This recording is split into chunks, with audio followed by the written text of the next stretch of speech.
It was a little past 9 in the evening when Ellie parked her car in the nearly deserted Target parking lot. The fluorescent lights buzzed above her as she stepped out, clutching her purse tightly. She loved late-night shopping, less noise, fewer people, and a sense of calm as she wandered through the aisles. Tonight was no different, or so she thought. Ellie had a list in her hand: detergent, snacks, and a new set of earbuds. Simple errands that wouldn't take more than 20 minutes. The sliding glass doors parted with a faint hiss as she entered, the cold air from the store rushing to meet her. A teenage cashier barely glanced up from their phone at the register. Other than that, the store appeared empty. Perfect. Her sneakers squeaked softly on the polished floor as she made her way to the cleaning aisle.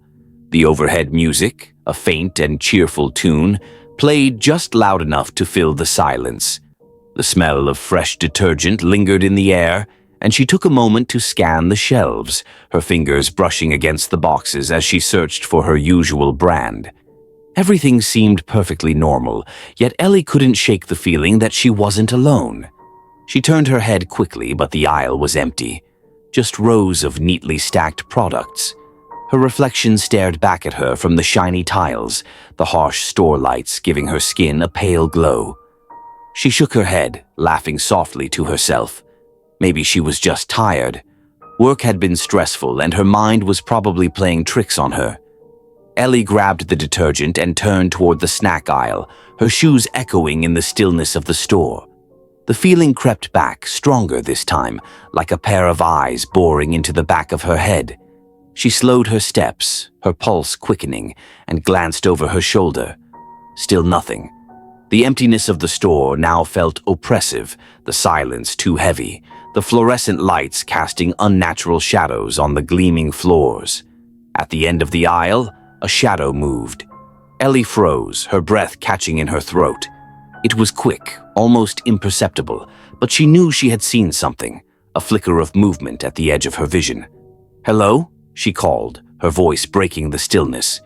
It echoed faintly, but there was no response. Her grip tightened on the detergent bottle, her palms beginning to sweat.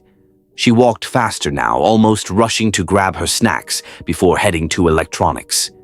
As she rounded the corner into the next aisle, she stopped dead in her tracks. There, at the far end, was a shopping cart. It sat abandoned, perfectly still, in the middle of the aisle. The strange part was that Ellie hadn't seen it before, and she was certain there hadn't been anyone else in the store. Her mouth went dry as she slowly approached it.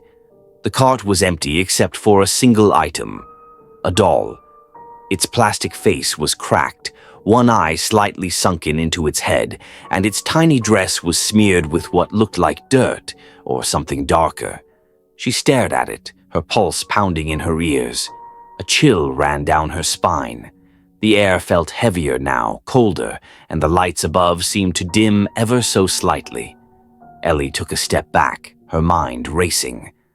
"Just leave," she whispered to herself. But as she turned to leave the aisle, a sound stopped her. It was faint at first, barely audible, a soft, dragging noise. Her heart sank as she realized it was coming from behind her. She didn't want to look. Every instinct screamed at her to run, to get out of the store, but her body betrayed her. Slowly, she turned her head. At first, there was nothing, just the empty aisle stretching out behind her. But then she saw it, a figure standing at the very end. It was tall and still, its face obscured by the shadows. It didn't move, but Ellie felt the weight of its gaze like a physical force.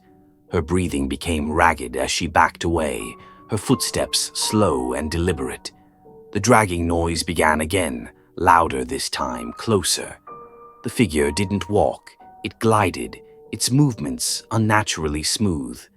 Ellie dropped the detergent, the plastic bottle clattering loudly against the floor, and broke into a sprint. She didn't look back as she ran, her legs burning and her heart pounding in her chest. The aisles blurred as she weaved through them, desperately trying to find her way back to the entrance. But the store felt different now, larger, like the layout had shifted. The familiar aisles seemed endless, the fluorescent lights flickering ominously overhead. Finally, she spotted the front doors. Relief surged through her as she sprinted toward them, but as she neared, the glass didn't open. Ellie slammed into the doors, her palms pressed against the cool surface as she frantically searched for the sensor. Nothing. They didn't budge. A low, guttural whisper filled the air behind her.